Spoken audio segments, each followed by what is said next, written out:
Et si Donald Trump était au courant depuis longtemps des agissements de Jeffrey Epstein, ce financier et pédocriminel américain? C'est en tout cas ce que semblent prouver des emails rendus publics par des élus démocrates cette semaine. Alors que faut-il savoir de ces emails? Que disent-ils précisément? Et comment a réagi Donald Trump? Salut, c'est Hugo, j'espère que vous allez bien et c'est donc le sujet à la une de ces actualités du jour. Alors on en a déjà pas mal parlé dans ce format. Jeffrey Epstein, c'était donc un financier américain très influent, accusé d'avoir mis en place entre 2002 et 2005 au moins, un grand réseau d'exploitation sexuelle de jeunes filles mineures. Concrètement, il faisait venir des jeunes filles dans ses résidences pour les contraindre à des actes sexuels rémunérés, ce qui constitue des faits de pédocriminalité. Certaines victimes étaient même ensuite poussées à recruter d'autres mineurs pour alimenter ce système. Au début des années 2000, plusieurs jeunes filles mineures avaient accusé Jeffrey Epstein d'agression sexuelle. Il avait été inculpé une première fois en 2008 pour sollicitation de prostitution auprès de mineurs. Sauf que il avait bénéficié d'un accord secret négocié avec le procureur. Il avait alors plaidé coupable à des charges minimales et ça lui avait permis d'éviter des poursuites fédérales plus graves. Mais l'enquête, elle a été relancée en 2019 après des révélations du journal Miami Herald qui mettait en lumière l'ampleur des crimes de Jeffrey Epstein et les arrangements qui avaient eu lieu lors de son premier procès. Le 6 juillet 2019, Jeffrey Epstein a finalement été arrêté et inculpé pour trafic sexuel de mineurs et complot pour trafic sexuel. Un mois après son arrestation, il a été retrouvé pendu dans sa cellule de prison à New York alors qu'il était dans l'attente de son procès. Alors depuis, l'enquête autour de lui alimente de nombreuses théories, notamment parce qu'il côtoyait un certain nombre de personnalités et de célébrités. Alors c'est pas le sujet de cette vidéo exactement, mais on a déjà eu l'occasion d'en parler sur cette chaîne quand on a parlé dans le passé de Jeffrey Epstein. Il y a aussi un flou assez important autour des documents judiciaires qui sont encore aujourd'hui classifiés. Par ailleurs, certaines personnes et enquêteurs estiment également que Jeffrey Epstein ne s'est pas suicidé mais qu'il aurait été assassiné, même si toutes les enquêtes officielles ont conclu à un suicide. Et certains problèmes ayant eu lieu dans la prison au moment donc de sa mort ont provoqué des interrogations. Et donc si on en reparle aujourd'hui, c'est parce que des emails échangés entre Jeffrey Epstein et certains de ses amis ont été révélés ce mercredi par des élus démocrates. Donc on parle là d'élus du camp de l'ex-président Joe Biden. Et plus précisément en fait, ça a été révélé par des membres démocrates de la commission de surveillance à la Chambre des représentants, l'équivalent donc de l'Assemblée nationale en France. Or, ces emails, ils semblent prouver à minima que Donald Trump a menti sur ce qu'il savait réellement des agissements de Jeffrey Epstein. Bon, faut savoir que le président des États-Unis, il a toujours démenti avoir eu connaissance des activités criminelles du financier, et pourtant, les deux personnalités étaient réputées comme proches avant que leur relation ne se tende dans les années 2000. Et donc, que disent ces emails? Il y en a plusieurs qui donnent des éléments différents, mais dans un premier mail datant de 2011 et qui a été donc envoyé par Jeffrey Epstein adressé à son ex-compagne Ghislaine Maxwell, Epstein qualifie Trump de chien qui n'a pas aboyé. En gros, il pourrait sous-entendre que Trump aurait gardé le silence sur ce qu'il savait de ses activités et n'aurait pas parlé aux autorités. Epstein ajoute que l'une de ses victimes, qui a plus tard été identifiée comme étant Virginia Giuffre, aurait passé de longues heures au domicile d'Epstein avec Donald Trump. Virginia Giuffre était la principale plaignante dans l'affaire Epstein. Elle a mis fin à ses jours, elle s'est suicidée au mois d'avril. Et attention, le mail donc montre que selon Epstein, Trump était en présence d'elle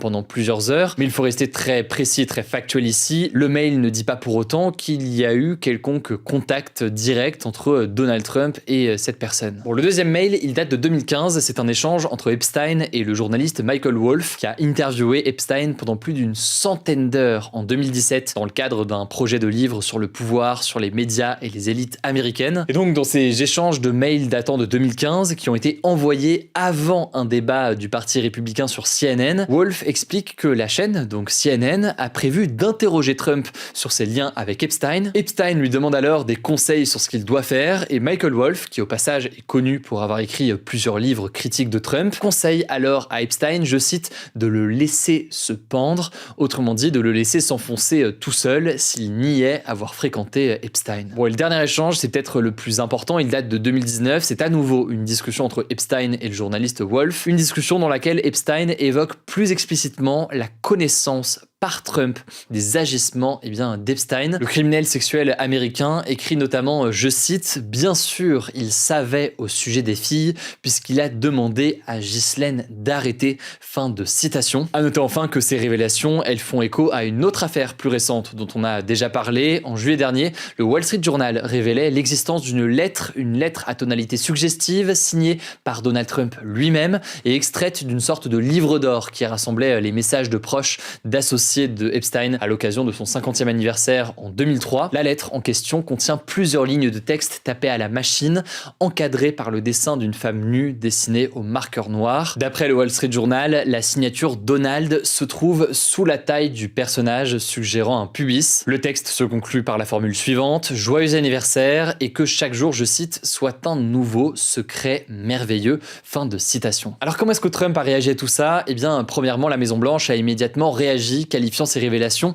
je cite, de faux récits pour salir le président Trump. Ensuite, Donald Trump lui-même s'est exprimé sur son réseau social Truth Social en qualifiant ces documents, je cite, de supercherie démocrate, car, je cite, les démocrates sont prêts à tout pour détourner l'attention de leur gestion catastrophique du blocage budgétaire, en référence donc au shutdown, donc le paralysie budgétaire en l'occurrence, qui a paralysé le budget du pays pendant plus de 40 jours. On a eu l'occasion d'en parler il y a quelques jours. Mais pour les démocrates, eh bien, ces mails soulèvent, je cite, de graves questions sur la nature de la relation entre les deux hommes et sur ce que le président américain connaissait des crimes horribles de Epstein. En tout cas, il y a une pétition pour forcer le gouvernement américain à publier des documents sur l'affaire Epstein. Et cette pétition, elle a récolté un nombre suffisant de signatures, ce qui veut dire que, eh bien, un vote devrait avoir lieu à la Chambre des représentants sur le sujet.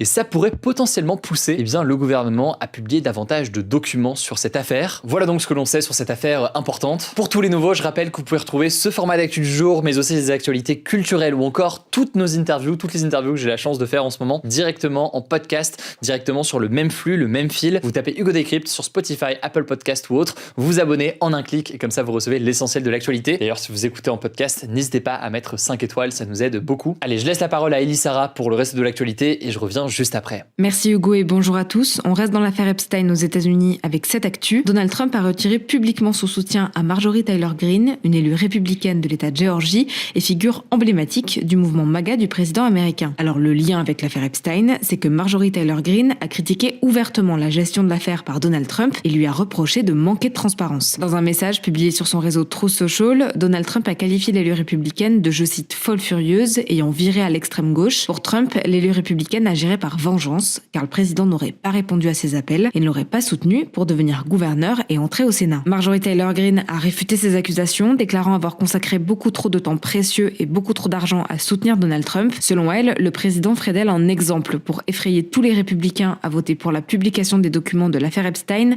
lors du vote dont on vous parlait en une. À noter qu'il s'agit de la première rupture notable au sein du camp MAGA depuis le début du second mandat de Donald Trump, et à savoir aussi que Trump a demandé l'ouverture d'une enquête sur les liens présumés entre Jeffrey Epstein et plusieurs élus démocrates, dont l'ancien président américain Bill Clinton. Deuxième actu à Verdun dans la Meuse, une messe dédiée notamment à Philippe Pétain a été autorisée par la justice alors qu'elle était interdite par la mairie. Alors pour le contexte, cette messe était organisée par l'association pour défendre la mémoire de Philippe Pétain, considéré comme un héros de la Première Guerre mondiale, puis devenu chef du régime de Vichy lors de la Seconde, collaborant donc avec l'Allemagne nazie pendant 4 ans. C'est notamment sur ordre du régime de Vichy, répondant à une demande de l'Allemagne nazie, qu'a eu lieu la plus grande arrestation massive de juifs en France de la Seconde Guerre mondiale lors de la rafle du Veldiv. Selon l'association, la messe avait pour but de célébrer le repos de l'âme de Philippe Pétain et des victimes de toutes les guerres. Elle avait été autorisée par l'archevêque-évêque qui administre la ville de Verdun, mais interdite par Samuel Hazard, le maire de la ville. Finalement, la question a été tranchée par le tribunal administratif de Nancy, qui a été saisi par l'association et qui a autorisé la messe en décrétant qu'elle n'était pas de nature à susciter des troubles à l'ordre public. Le maire de la ville a réagi à cette décision de justice, qualifiant sa volonté d'interdire comme étant une démarche républicaine et ajoutant ceci: comment peut-on rendre hommage, prier pour l'âme de celui qui a contribué à la déportation et à la mort de femmes, d'hommes, d'enfants, victimes de l'idéologie de la Révolution nationale, de la collaboration avec l'Allemagne nazie. La messe a finalement eu lieu sous protection policière et une centaine de personnes, dont le maire de Verdun, étaient sur place pour manifester contre l'événement. À la sortie de la messe, un membre de l'association a déclaré que Philippe Pétain était le premier résistant de France. Le préfet de la Meuse, Xavier Delarue, a déclaré qu'il comptait porter plainte contre des propos révisionnistes entendus en marge de la messe. Des propos révisionnistes, ce sont des propos qui réécrivent une partie de l'histoire, considérée comme communément acquise. Et enfin, la navigatrice française Marie Descoubes, en tour du monde depuis 2023, a pris la parole après ne pas avoir donné de nouvelles depuis le 6 novembre. En fait, il y a 8 jours, sa mère avait signalé sa disparition.